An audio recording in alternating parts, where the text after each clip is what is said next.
السماوات والأرض وما عنده لا يسألون عن عبادته ولا يستحسرون وقالوا اتخذ الرحمن ولدا سبحانه بل عباد مكرمون ونجيناه من القرية التي كانت تعمل الخبائث إنهم كانوا قوم سوء فاسقين. بسم الله الرحمن الرحيم. الحمد لله رب العالمين، الصلاة والسلام على أشرف الأنبياء والمرسلين سيدنا ومولانا محمد وعلى آله وصحبه أجمعين. أما بعد.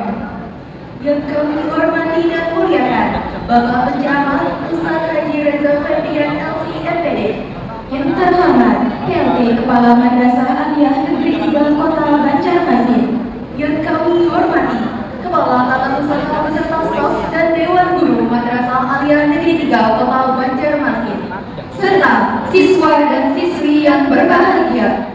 Alhamdulillahirrabbilalamin. Segala puji bagi Allah yang telah memberikan taufik dan hidayahnya sehingga kita dapat berkumpul di tempat ini dalam rangkaian kegiatan pesantren Ramadan Mantikal Kota Banjarmasin tahun 1447 Hijriah atau 2026 Masehi. Allahumma sholli ala sayyidina Muhammad. Salawat serta salam hendaklah selalu tercurah kepada junjungan kita Nabi besar Muhammad sallallahu alaihi wasallam beserta keluarga, sahabat dan para umat beliau hingga akhir zaman. Marilah kita buka acara ini dengan membacakan Ummul Quran surah Al-Fatihah. Al-Fatihah. Semoga dengan pembacaan surah Al-Fatihah tadi, acara kita pada hari ini dapat berjalan dengan baik dan mendapatkan keberkahan dari Allah Subhanahu wa taala. Amin amin ya rabbal alamin.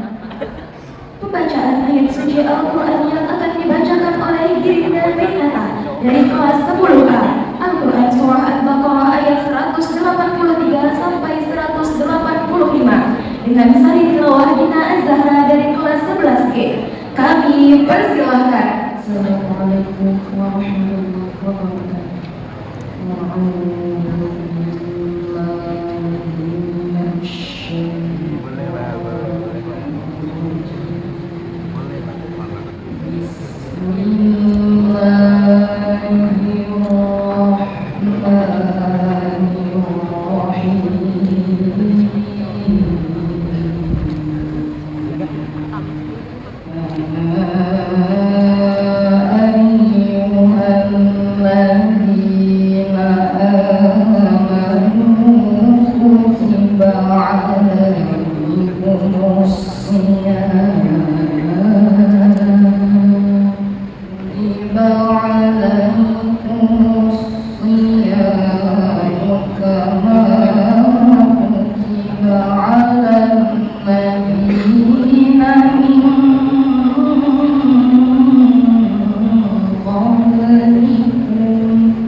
dari godaan setan yang terkutuk dengan menyebut nama Allah yang Maha Pengasih, Maha Penyayang.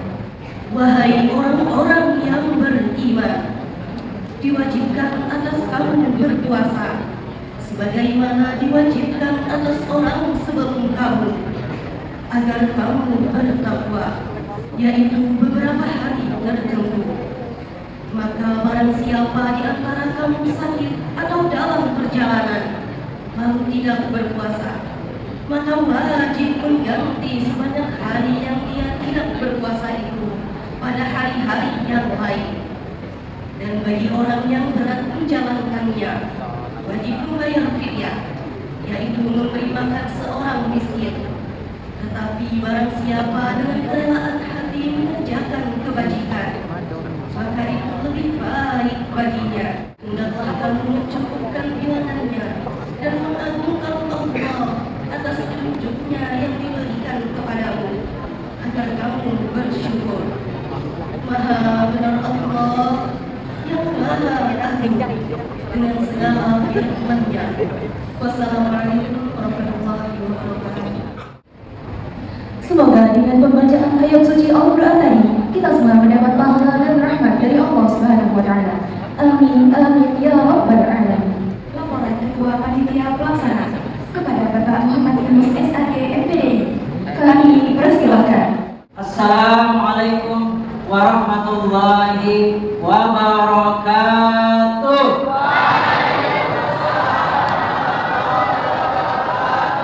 Kita muliakan Ustaz Haji Kerja Ferdian SCMPD yang telah berhadir di tengah-tengah kita, nantinya akan menyampaikan materi. Bapak harapkan kita simak dengan benar-benar, dengan tertib. Kita adalah orang yang menuntut ilmu di tempat yang mulia.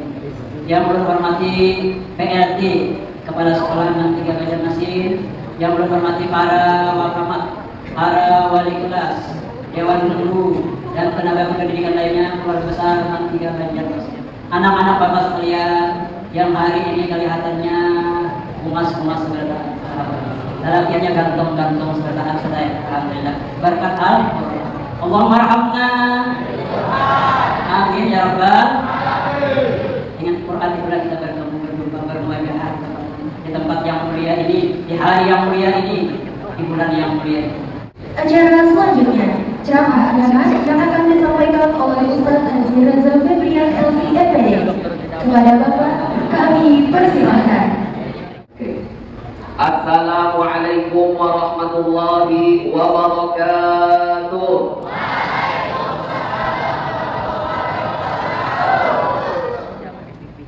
Apa kabar semua? Baik, sehat semua? Alhamdulillah. Wassalatu wassalamu ala Rasulillah wa ala alihi wa sahbihi wa mawalah. Subhanaka la ilma lana illa ma 'allamtana innaka antal alimul hakim. Wa tub 'alaina innaka antat tawwabur rahim. Rabbi shrah li sadri wa yassir li amri wahlul 'uqdatam min lisani yafqahu qawli. Allahumma iftah 'alaina futuhal 'arifin waj'alna minal 'ulama'il 'amilin. La haula wa la quwwata illa billahil 'aliyyil 'azim. Rabbi zidna ilma warzuqna fahma. Amin ya rabbal alamin. Yang sama-sama kita muliakan, yang kita hormati, guru kita, Bapak Kepala Sekolah tanpa PNT, mudahan langsung jadi. Amin ya rabbal. Bapak Taufik, tanpa mengurangi rasa hormat ulun menyebutkan nama lengkap beliau. Seluruh wakaf, ada wakaf kurikulum, wakamat, wakasis para yang sebutin lagi Bapak humas. Nah, mana sini ulun kurang tahu. Dan seluruh Bapak Ibu tenaga pendidik yang lagi cantik dan lagi rupawan hari ini, Masya Allah, penampilan Tuhan Sidin making biasa. Mudahan guru-guru kita selalu diberikan kesehatan. Nah, hari ini tentang pemuliaan Al-Quran. Oke, anak yang terhormati oleh Allah, Ramadan adalah bulan yang sangat-sangat istimewa. Siapa yang pernah tukar makan atau jenis martabak? Ada yang pernah tukar martabak? Ada. Siapa yang suka terang bulan? Ada terang bulan, ada martabak. Maka itu jangan kalian ingat bawakan Bapak Yunus. Zaman sini kena membagikan martabak enak. Biasa bukan di sini. Ya. Di antara nama-nama martabak atau terang bulan, jikalau kita hendak tukar, ada namarannya apa? Biasa, betul? Ada namarannya apa lagi? Istimewa, Betul. Ada yang namanya stand. Ada yang paling nyaman. Apa nak? Hah?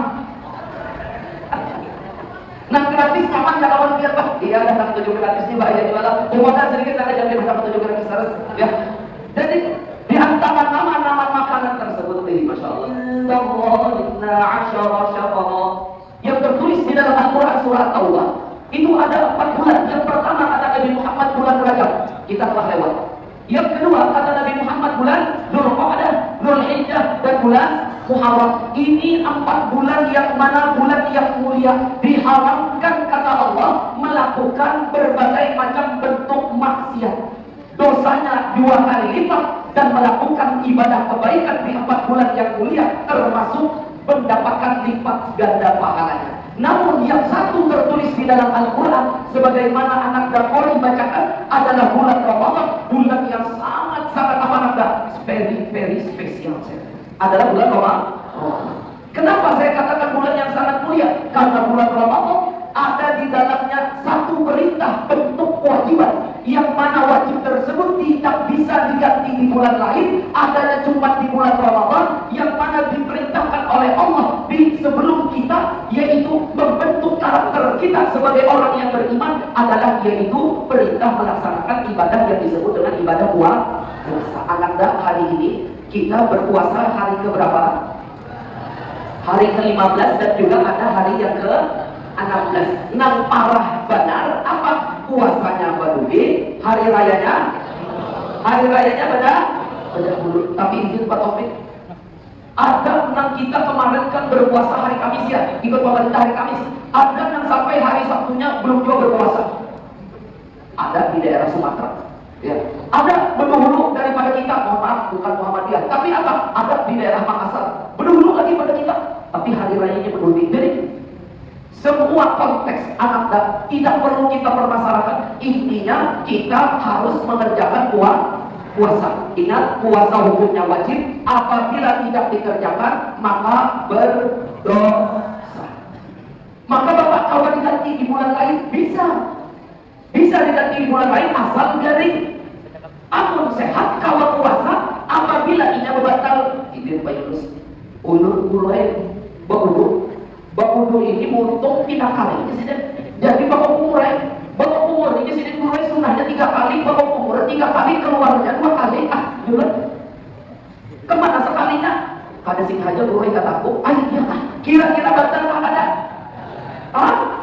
Dengan sengaja maka batal. Apabila tidak sengaja, masa istilah umur pasti dengan sengaja. Maka apa kata Allah? Syahraini mutatabi'aini, berpuasa 2 bulan berturut-turut. Dengan apa? Mereka yang membatalkan puasa dengan sengaja. Oke, paham? 17 Ramadan adalah momentum yang mana Allah Subhanahu wa taala turunkan Al-Qur'an kepada seorang nabi yang mulia bernama Nabi Muhammad. Ketika itu baginda Nabi mau menerima wahyu akan turunnya Al-Quran, beliau dalam keadaan gundah gulana, gelisah lagi galau. Pikiran beliau berkecamuk, pikiran beliau tidak karuan. Maka atas dasar tersebut Rasulullah SAW beliau pergi bertahanus, beliau pergi menyendiri dari rumah istri beliau yang bernama Sayyidatina Khadijah menuju kemana? Menuju ke Gua Hira. Malam kapan? Malam hari ke-15 pergi beliau. Jadi jarak dari rumah Sayyidatina Khadijah ke Gua Hira itu memakan waktu beberapa jam. Bayangkan Nabi Muhammad dengan sendirinya, beliau cuma dengan melangkahkan kakinya kemana? Ke Gua Hira. Yang mana Gua Hira tersebut, jika dia nanti membuka internet, itu posisi keadaannya itu kecil, tidak terlalu besar. Kemudian posisinya pas lubang di depannya mengarah ke Baitullah atau ke Ka'bah.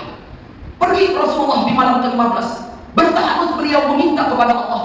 Apa yang terjadi di dalam diri Nabi. Jadi anak yang dirahmati oleh Allah, pian ketika ada something trouble or everything yang membuat di benak pian yang mungkin berkecamuk, masalah urusan pelajaran, masalah urusan rumah, masalah urusan sekolah, tapi jangan masalah urusan lawan jenis. Itu lain kisah ya. Pada besar dulu halo wah ada besar cinta monyet itu dustainya itu ya. Kamu pada besar dulu ya kalau Seperti halnya yang Rasulullah lakukan di malam 15 Rasulullah pergi pulang kembali Rasulullah. Kemudian di malam ke-16 Rasulullah kembali ke Gua Hira bermunajat meminta kepada Allah, apa ya Allah yang mengganggu di benak mulut.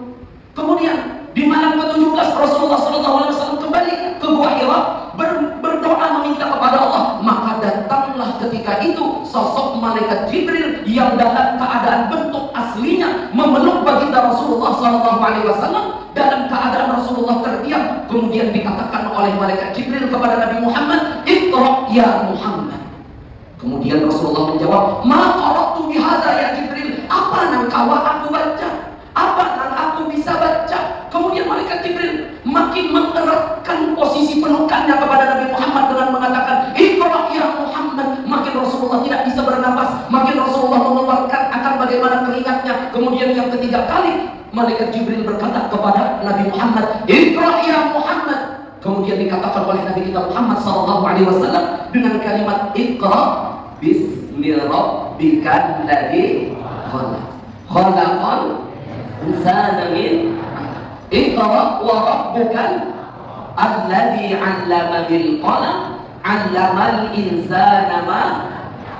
Itulah ayat pertama yang diturunkan Allah kepada Nabi Muhammad, manusia yang mulia, Nabi yang mulia, orang pilihan, tidak ada selain Nabi Muhammad, adalah orang yang dipilih oleh Allah untuk menerima wahyunya, yaitu Al-Quran. Jadi anak yang dirahmati oleh Allah, ini momen yang terasa berat dirasakan oleh Nabi Muhammad. Bayangkan ketika itu Nabi Muhammad, beliau dalam keadaan beliau tidak bisa membaca, beliau tidak bisa menulis, tetapi di situ Allah Ta'ala berikan kemampuan kepada Nabi Muhammad untuk apa? Terus belajar, terus belajar, terus belajar. Jadi apa? Sebagai bentuk motivasi kita anak dan pian terus belajar, jangan menyepelekan, jangan menggampangkan mata pelajaran. Apabila pian merasa berat dengan pelajaran tersebut, jangan berkeluh kesah, tetapi tetap berusaha dengan sebaik mungkin. Ketika beliau atau ketika Nabi Muhammad sudah akan mendapatkan pemahaman dengan Al-Quran, Rasulullah menerima setiap dari ayat Al-Quran sesuai dengan kejadian-kejadian yang beliau alami. Maka turunlah Al-Quran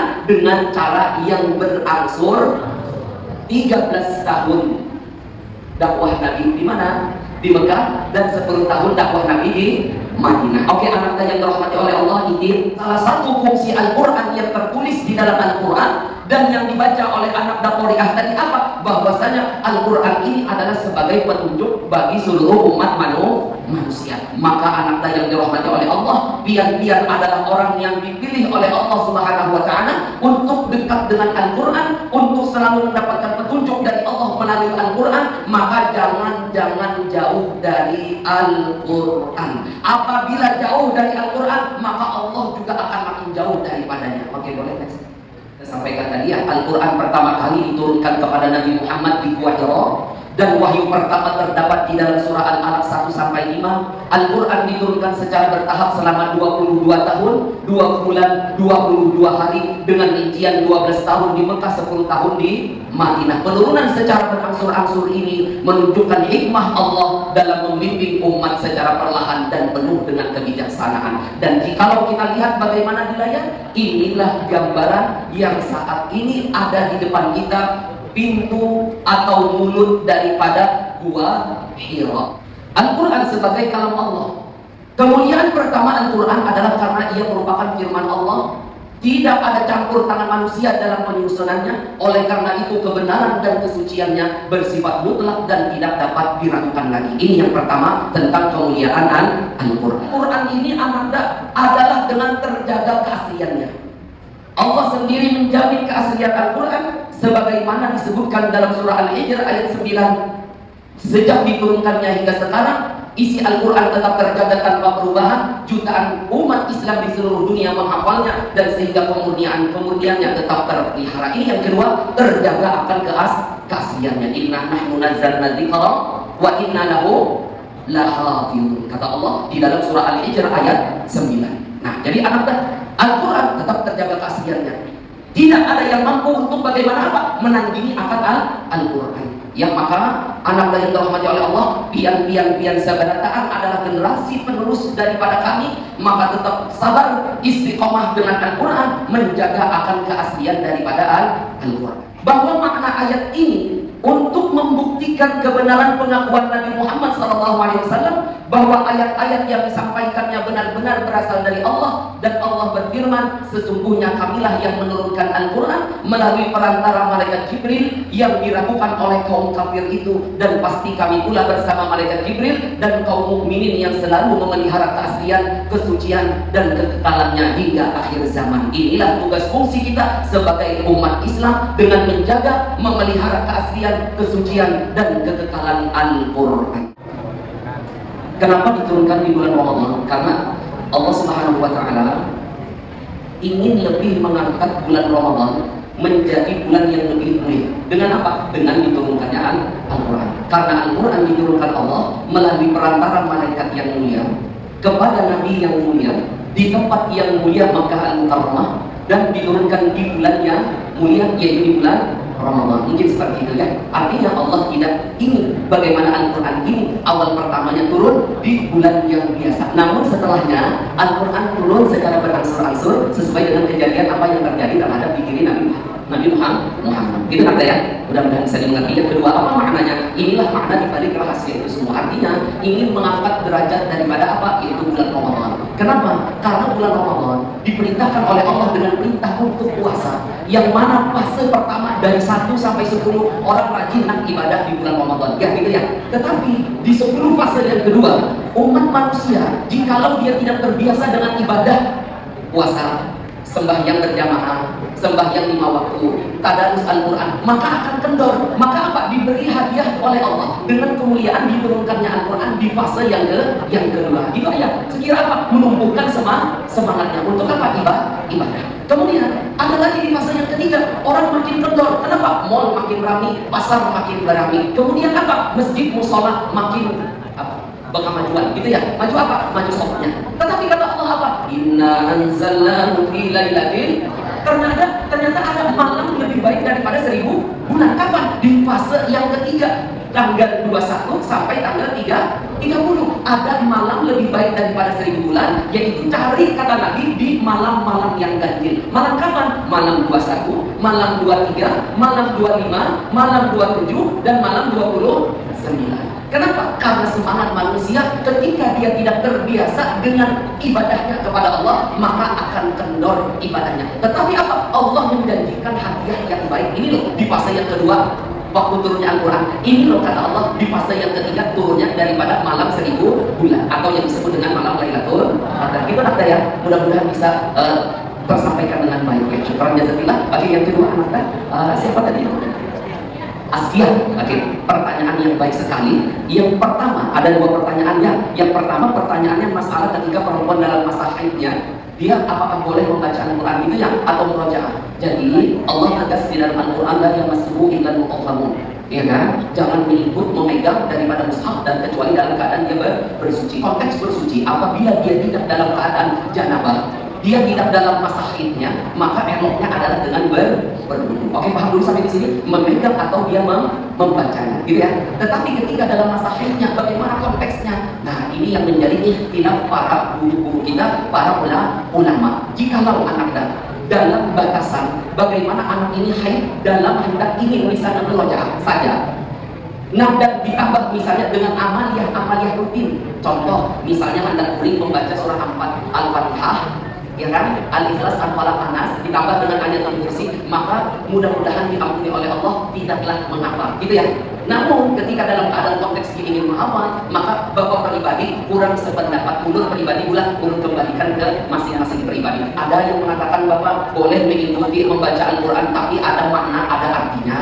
Ada seperti itu. Namun pada dasarnya alangkah eloknya dengan sebatas murojaah, kemudian membaca surah-surah pilihan yang menjadi kebiasaan keseharian dia, atau dengan membaca doa Rabbana atina, itu kan tertulis di dalam Al-Quran. Jadi diperbolehkan, gitu ya. Yang kedua, batasan ketika seorang haid, gitu ya, di mana untuk di masjidnya. Jadi batasan haid ini batasan di mana mereka posisi saat sholat tersebut.